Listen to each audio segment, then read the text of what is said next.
শনিবার গভীর রাতে বক্সনগর বিধানসভার মতিনগর মগ বাড়ির বাসিন্দা নিরীহ গরিব মাহবুল হোসেনের বসতঘর বিধ্বংসী অগ্নিকাণ্ডে পুড়ে ছাই হয়ে যায়। এই খবর পেয়ে এলাকার বিধায়ক তোফাজ্জল হোসেন মাহবুলের বাড়িতে ছুটে যান। তিনি মাহবুলকে তাৎক্ষণিক সহায়তা হিসেবে 10,000 টাকা নগদ প্রদান করেন। এছাড়া বিডিওর সঙ্গে কথা বলে ওনাকে একটি বসতঘর দেওয়ার বন্দোবস্ত করবেন বলে বিধায়ক তোফাজ্জল হোসেন কথা দিয়েছেন। দেখি কি করা যায়, যতটুকু সহযোগিতা করা সরকারের তরফ থেকে দেখি।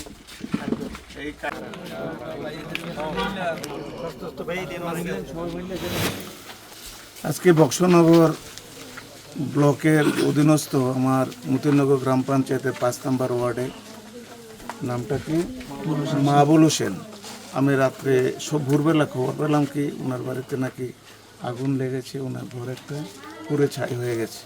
তো যার জন্য আমি এখন এখানে ওনার অন দ্য স্পট আসলাম, এসে দেখলাম অত্যন্ত গরিব মানুষ। তো ঘরটাতে টিনের ছাউনি ছিল, কি করে লাগলো রাতে 12টা থেকে 1টার মধ্যে আগুন কাজটা হয়েছে।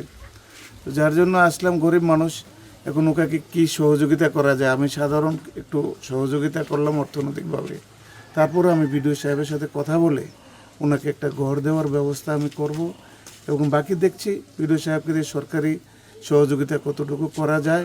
আমি ওদেরকে এতটুকু আশ্বাস দিয়েছি, দেখি কি করা যায়। অবশ্যই কিছু না কিছু একটা সহযোগিতা তো আমি করবই। আর যাই হোক, যে ঘটনাটা ঘটেছে অত্যন্ত মর্মান্তিক ঘটনা।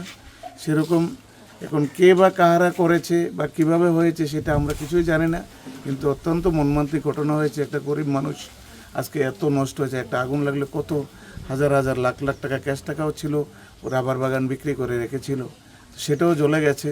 যাই হোক, দেখি আমি বিডিও সাহেবের সাথে কথা বলে সরকারিভাবে ওনাকে যতটুকু সহযোগিতা করা যায়